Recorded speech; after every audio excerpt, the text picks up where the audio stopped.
Pikiran mempresentasikan segala sesuatu yang diperoleh melalui informasi internal maupun eksternal. Ini melibatkan panca indera, yaitu visual terkait dengan penglihatan, auditori, sesuatu yang didengar, kinestetik, sesuatu yang dirasakan, olfaktori terkait dengan bau atau wewangian, gustatori terkait dengan sesuatu yang dirasakan oleh indera pengecap.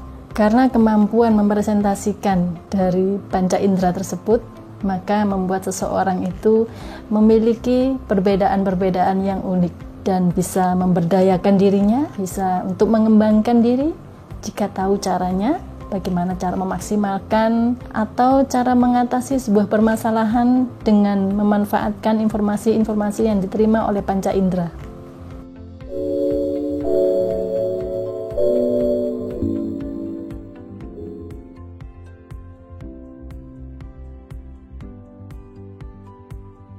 Sebagai contoh, pada sebuah sesi terapi, seseorang memiliki pengalaman yang membuatnya trauma dan terus-menerus merasa sakit hati karena perilaku seseorang. Perilakunya seperti apa? Saya tidak tahu karena memang yang bersangkutan tidak bersedia untuk bercerita. Tetapi dengan memanfaatkan informasi yang diperoleh melalui panca indera tersebut, ternyata bisa memperbaiki rasa kecewa, rasa sakit hati yang dialaminya bertahun-tahun.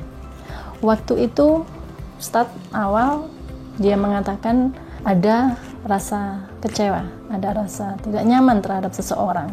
Kemudian dari apa yang dilihat tersebut, ini termasuk orang visual ya, orang visual. Jadi lebih tajam terhadap daya ingatnya terhadap sesuatu yang diingat.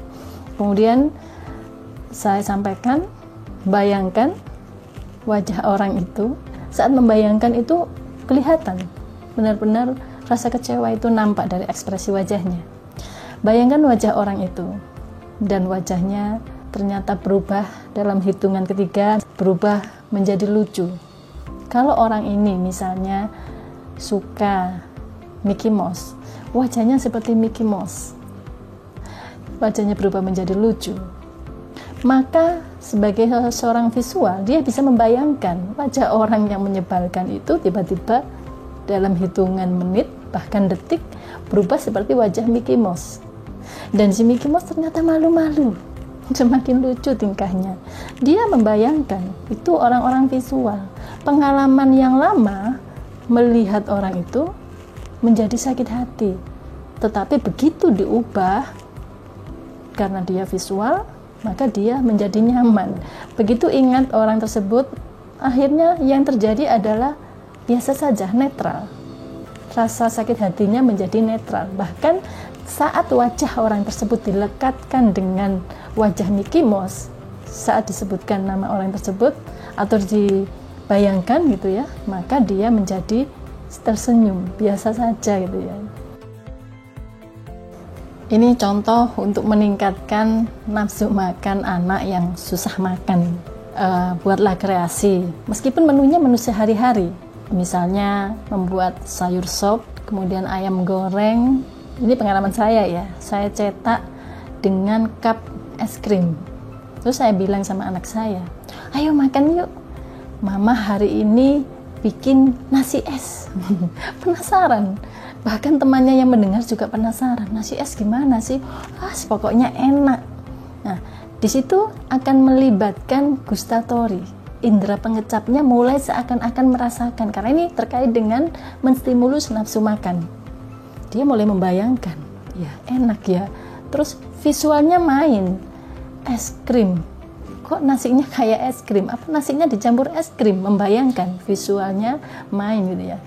Terus begitu ditunjukkan, oh ini dicetak pakai cupnya es krim ya, tapi dia sudah terstimulus melalui visualisasinya, ya dia sendiri ya yang membayangkan, kemudian seakan-akan merasakan, sehingga begitu disajikan, meskipun sebenarnya itu sayur sop plus ayam goreng, kemudian di tengahnya ada nasi yang dicetak dengan cup tadi, cup es krim, dia sudah mulai meningkat nafsu makannya. Bahkan temannya juga ikut makan. Jadi bisa diaplikasikan di berbagai kepentingan, ya pastinya ya kepentingan yang positif ya, yang untuk pengembangan diri, untuk hal-hal yang merubah dari yang tidak baik menjadi baik.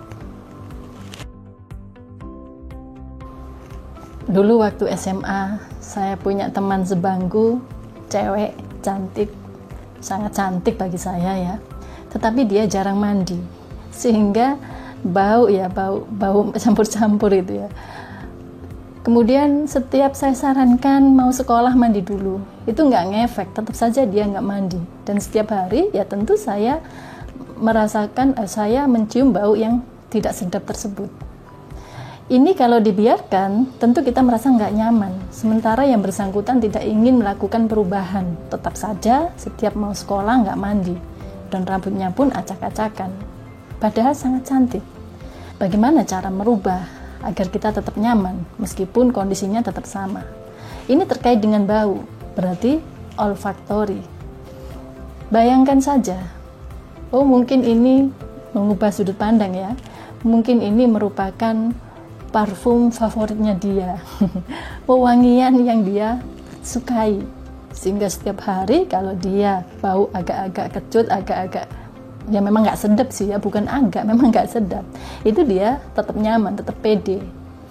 Jadi bisa diubah sudut pandang kita dari sisi penciuman tadi. Ini wewangian favoritnya dia, jadi setiap dia di sebelah itu akhirnya kita menjadi lebih netral, rasa kesal itu menjadi menurun, lebih bisa menerima.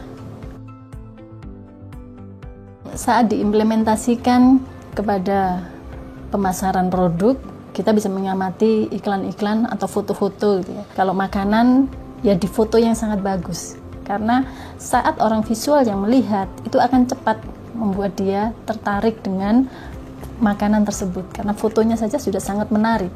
Tetapi untuk orang-orang yang gustatori, dia lebih melibatkan rasa.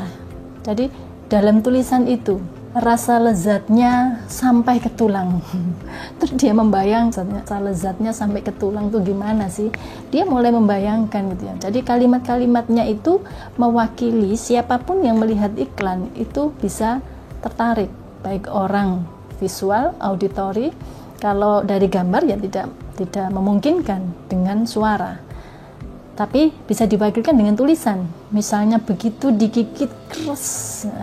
Kersnya ini orang-orang auditori membayangkan suaranya. Kalau misalnya dengan gambar ya, begitu dipotong krek, begitu digigit kriuk kriuk kriuk, kriuknya itu bagi orang-orang auditori dia terbayang. Kriuk bagi orang gustatori dia membayangkan saat menggigitnya kriuk, kemudian rasanya wah gurih banget.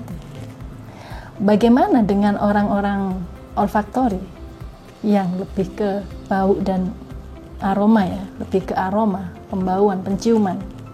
Ya di situ diwakilkan juga, baunya saja sudah membangkitkan selera. Dia kemudian terbayang, bikin selera makan meningkat ini. Terus bisa order makanan tersebut. Jadi diwakilkan, karena kan kita tidak tahu siapa yang melihat itu. Semua diwakilkan dari kriuk, dari gambarannya, dari saat digigit krenyes, sehingga kena semua dan akhirnya ingin membeli. Itu kalau diimplementasikan di dalam strategi marketing ya, untuk promosi produk misalnya, untuk promosi makanan misalnya. Oke, silakan berlatih dengan mengamati orang di lingkungan, maka akan mengenali mereka ini tipe visual atau auditori atau kinestetik, gustatori atau olfaktori. Dari kalimat-kalimat yang diucapkannya, suaranya sangat merdu misalnya, orang lebih banyak dengan kata-kata suaranya, kedengarannya, berarti ya sudah jelas dia orang auditori. Kelihatannya dia sukanya itu main bola sih, kelihatannya dia itu orangnya pendiam, pakai kelihatannya, berarti sesuatu terkait dengan penglihatan, sudah jelas ini tipe-tipe orang visual. Ya, kita bicaranya ya dengan gaya-gaya orang visual, maka akan lebih mudah untuk akrab. Kalau di situ tujuannya untuk mempromosikan produk, ya dia insya Allah akan lebih mudah untuk menerima penawaran kita. Oke, selamat praktek, semoga semangat selalu. bahagia, dan tetap dalam lindungannya.